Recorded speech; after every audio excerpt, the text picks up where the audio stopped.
நம்ம இப்போ இந்த வீடியோவில் பார்க்க போகிறது பிருகுநந்தி நாடியை பற்றி பார்க்கலாம்.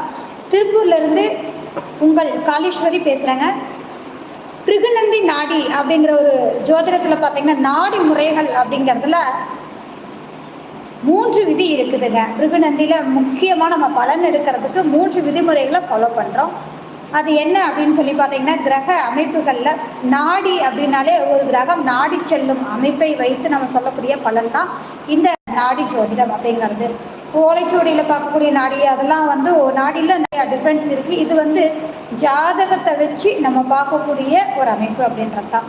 இந்த பிருகுநந்தி நாடியில் பார்த்தீங்கன்னா மொத்தம் 3 விதிகளில் கிரக சேர்க்கை, உபகிரக சேர்க்கை, எதிர்கிரக சேர்க்கை, இந்த 3 கிரக சேர்க்கைகளை வச்சு தான் நம்ம துல்லியமாக இந்த நாடி ஜோதிடத்தை நம்ம எடுக்கிறதுக்கான ஒரு விஷயம் அப்படிங்கிறது.